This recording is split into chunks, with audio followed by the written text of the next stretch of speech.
শুনলাম যে বেগম খালেদা জিয়া মারা গেছে, তখন আমার মানে খুবই কষ্ট লাগছিল, ভিতর থেকে খুবই কান্না পাইছিল ওই সময়টা।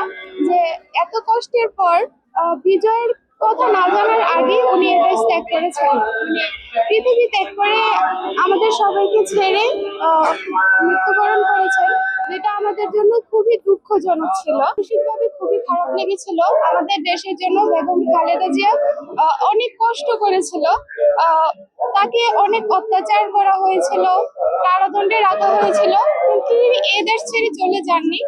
তিনি দেশের জন্য অনেক করছেন। আমার মন থেকে তার জন্য দোয়া, আল্লাহ তাকে বেহেশত নসিব করুন। দেখেন, উনি মাটি ও মানুষের নেত্রী, এদেশের প্রাণপ্রিয় নেত্রী, দেশ নেত্রী বেগম খালেদা জিয়া। ওনার অনেক স্মৃতি বাংলাদেশের। এই প্রেক্ষাপটে এসে আজকে যখন খালেদা জিয়ার বেশি দরকার, তখনই ওনার প্রণয়। এটা আসলে আমরা যারা জাতীয়তাবাদী দল করি, তাদের একটা আবেগের জায়গা ছিল বেগম জিয়া। আজকে উনি নেই, আসলে আমাদেরও শান্তিতে, আমরাও অনেক অশান্তিতে আছি। এখন আমাদের দেশনায়ক দলের তারেক রহমান আসছেন, উনি ওনার বেগম জিয়ার আদর্শে দেশ চালাবেন, দেশ গঠন করবেন।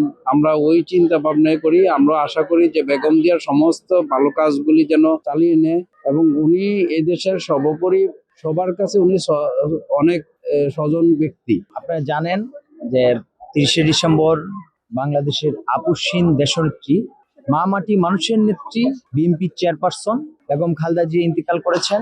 আজকে রাজনৈতিক বাহিরে, সংগঠনের বাহিরে আমি একা আসছি ম্যাডামের কবর জিয়ারত করার জন্য।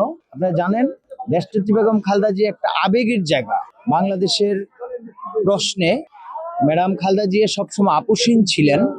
দেশের বাহিরে উনি কখনো শত কিছুর ঊর্ধ্বে গিয়ে বাংলাদেশে উনি বলেছিলেন যে দেশের বাহিরে আমার কোনো জায়গা নেই, এ দেশেই আমার ঠিকানা।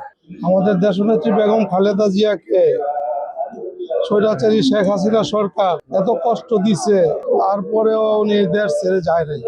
এই দেশের মানুষকে, এই দেশের জনগণকে উনি অনেক ভালোবাসতো। আজকে আমরা ফ্যামিলি নিয়ে আসছি।